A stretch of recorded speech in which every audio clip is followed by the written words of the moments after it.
नमस्कार। आज का मोटिवेशनल वीडियो है, ज़िंदगी में दिशा और दशा दोनों बदलती हैं।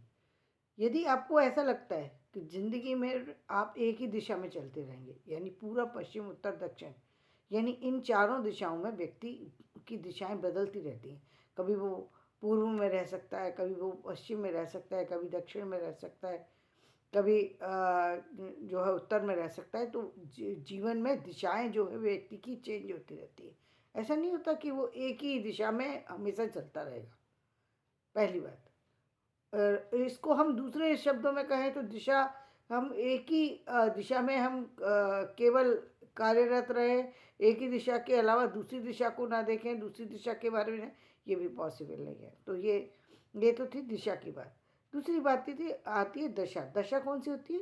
जो कि हमारे हालात होते हैं, जो हमारी ज़िंदगी में जो हमारा समय है वो बदलता है। हमारे जो समय है वो उसमें ग्रह का संचालन रहता है और 9 ग्रह बताए गए और 12 राशियाँ, 9 ग्रह। तो ये 9 ग्रह भी बराबर चेंज होते रहते हैं। ये साल में भी चेंज होते हैं, ये मंथ में भी चेंज होते हैं, ये वीक में भी चेंज होते हैं और दिन में भी चेंज होते हैं। तो ये सारे ग्रह भी चेंज होते हैं।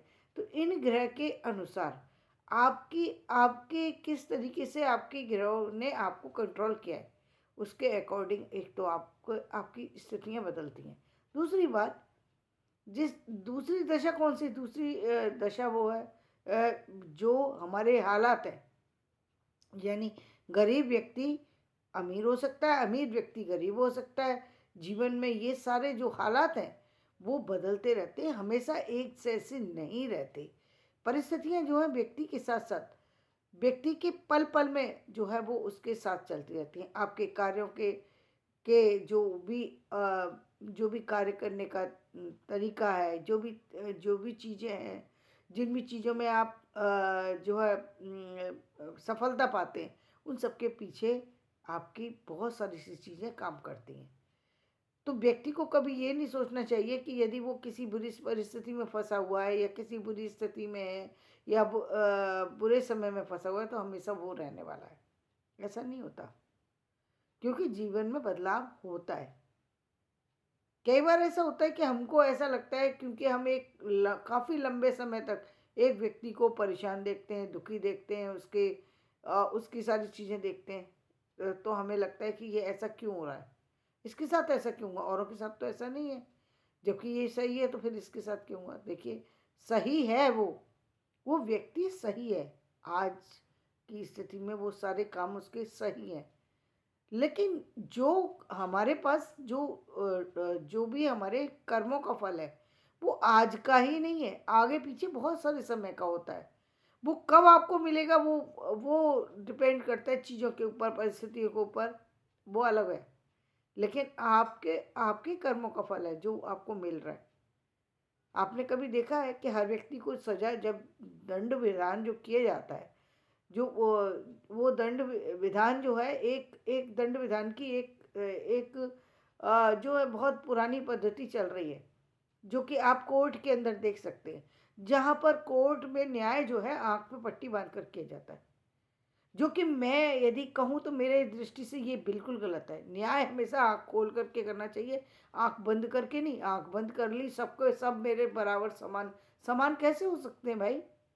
मुझे ये बताइए, दो व्यक्ति जाते हैं, एक व्यक्ति ने झगड़ा किया सामने वाले को नुकसान पहुंचाने के लिए, दूसरे व्यक्ति ने झगड़ा किया अपने आप को बचाने के लिए। दोनों एक कैसे हो गए?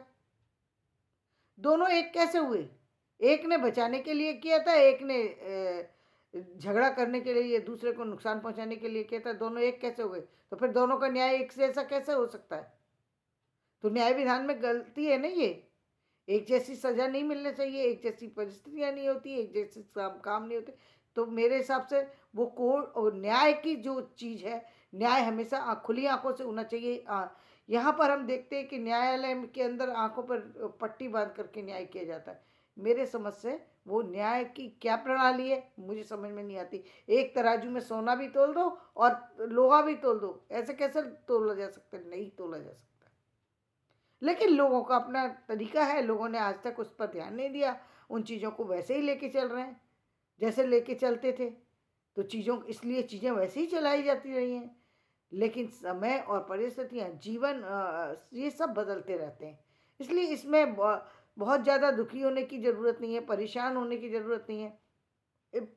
फिर ज़रूरत क्या है? ज़रूरत ये है कि आपको, यदि आप किसी ऐसी परिस्थिति में फंसे हैं जहाँ पर परिस्थिति कुछ हेक्टिक हो गई, कुछ ऐसी है जो जो आप सही है लेकिन सामने वाला आपको नहीं समझ रहा। परिस्थिति कुछ इस तरह की है कि आप बिल्कुल राइट हैं लेकिन सामने वाला आपको रॉन्ग समझ रहा है, तो आप क्या करेंगे?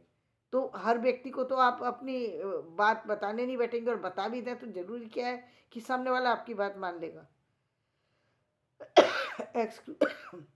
ऐसे समय पर दो ही चीज़ें हैं, या तो आप कुछ समय के लिए उस व्यक्ति से अलग हो जाएं, होना पड़ेगा, मजबूरी है आपकी, क्योंकि सामने वाला किसी कारण से आपको नुकसान पहुंचा सकता है। और यदि ये आपको लग रहा है और आप उसी के साथ रह रहे हैं, तो ये तो महामूर्खता है कि आपको पता है कि सामने वाला आपको नुकसान पहुंचा देगा, लेकिन आप उसके साथ रह रहे हैं, जबकि आप जानते हैं कि सामने वाला आपको नुकसान पहुंचा सकता है, क्योंकि वो आपको गलत समझ रहा है। ये गलत है, ये निर्णय गलत है कि आप उसके साथ रहें।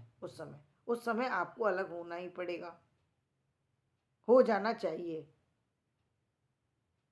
सहयोग देना चाहिए परिवार वालों को। मुझे समझ नहीं आता परिवार वाले कहाँ कैसी सोच रखते हैं, क्या समझ रखते हैं। चीज़ें उनको साथ देना चाहिए, चाहे वो लड़की हो चाहे वो लड़का। अब तक लड़कों को समाज में जो है वो सहयोग मिल जाता है परिवार का। यदि वो किसी परिस्थिति में फंस जाए तो उनकी सारी परिस्थितियों को परिवार वाले बांट लेते हैं। लेकिन यदि लड़की फंस जाए तो वो ये कह देते हैं सारा दोष तुम्हारा ही है, जो कि बिल्कुल गलत है, बिल्कुल गलत है। ऐसा होता ही नहीं है। गलती हो सकती है, ऐसा नहीं है कि लड़की की गलती नहीं हो सकती, लेकिन फिर उसके तरीके अलग है ना, उसको समझाया जाए। ये क्या बात हुई कि आप उसको उस पर उसी समय कार्रवाई करने लगे। आप सोचिए, यदि एक व्यक्ति घायल की स्थिति में डॉक्टर के पास पहुंचे, डॉक्टर का काम क्या है? पहले घायल का इलाज करेगा, या पहले वो डॉक्टर इलाज करने से पहले उससे सारी उसकी डिटेल जानेगा कि क्या हुआ था भाई तुम्हारे साथ, कैसे ये चोट लगी, क्या हुआ, कौन लोग थे, क्या तुम्हारा उससे संबंध था। ये सारी चीज़ें जानने का समय नहीं होता। उस समय वो पहले उसका इलाज कर रहा होता है। ठीक वही स्थिति है। हम लोग कई बार चीज़ों को समझते नहीं है, समझना चाहते ही नहीं है। कई पेरेंट्स तो मैंने ऐसे देखे कि जो जो बच्चे अपनी वो लेकर के आते हैं, अपनी किसी समस्या को लेके आते हैं, वो कहते हैं आपस में कर लो, गलती तो दोनों की रही होगी। ये क्या, क्या समाधान हुआ? ये दोनों की रही होगी क्या? क्या मतलब है भाई? सुन तो लीजिए कि बच्चा कहना क्या चाह रहा है। कई बार दो बच्चे होते हैं, दूसरा बच्चा सिर्फ इसलिए परेशान कर रहा होता है क्योंकि उसको कोई बड़ी जानकारी नहीं है, लेकिन उसको सिर्फ ये लग रहा है कि मेरा मेरे ये मेरी माँ है, ये मेरे पिता है, इसने हक छीन लिया। उसको सिर्फ ये वो है, इसलिए वो उसको अपने बीच से हटाना चाह रहा है। उसको नहीं मालूम कि ये छोटा है, बड़ा है, क्या है। वो पेरेंट्स का क्या वो बनता है? वो परेशान कर रहा है छोटे वाले भाई को, तो उसे परेशान होने दें, बिना सुने ही उसकी बात को काट दें। यानी हमको समझने की ज़रूरत है। हमें ये बात समझना होगी कि ये जीवन है, और इस जीवन में सारी चीज़ें ऊपर नीचे होती हैं। पूरी बात को सुने, पूरी स्थितियों को सुने। यदि किसी जगह पर काम करने में कोई कठिनाई आ रही है आपको, कोई ऐसी स्थिति आ गई है जहाँ पर आप उस जगह नहीं रह सकते, तो क्या करेंगे? वहीं पर रहना ज़रूरी है। जैसा कि आपने पता नहीं कि कोई सीरियल चल रहा था जिसमें कुछ समय पहले पटना की गाँवों की स्थिति दिखाई थी, या जो आंचल है, जो उनका रेणुनाथ जी का जो लिखा हुआ है, तो उसमें भी कुछ इस तरह की वहाँ की पूर्णिया जिले की कुछ स्थितियाँ बताई।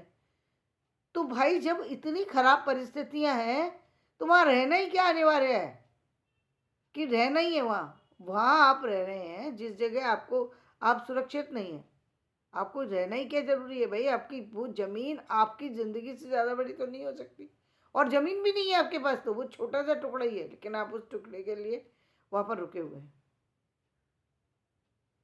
तो टुकड़ा इम्पोर्टेंट है या आप इम्पोर्टेंट है? दोनों में से इम्पोर्टेंट क्या है?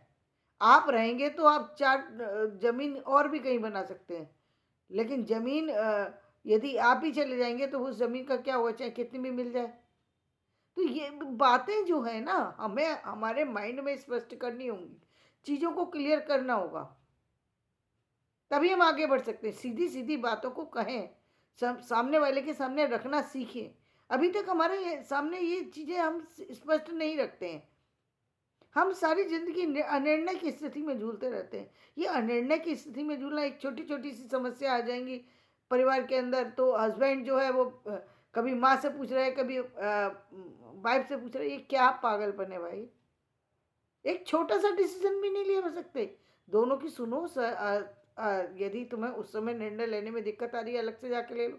हो सकता है आपको माँ सही लगती हो या वाइफ सही लगती हो, दोनों को अलग से जाके फिर सोचने की कोशिश करो, कौन सही हो सकता है, कौन गलत हो सकता है, या कुछ और उसका तोड़ निकालो। ये क्या तरीका है कि दोनों को दोनों समय उसी समय बेइज्जत कर दिया।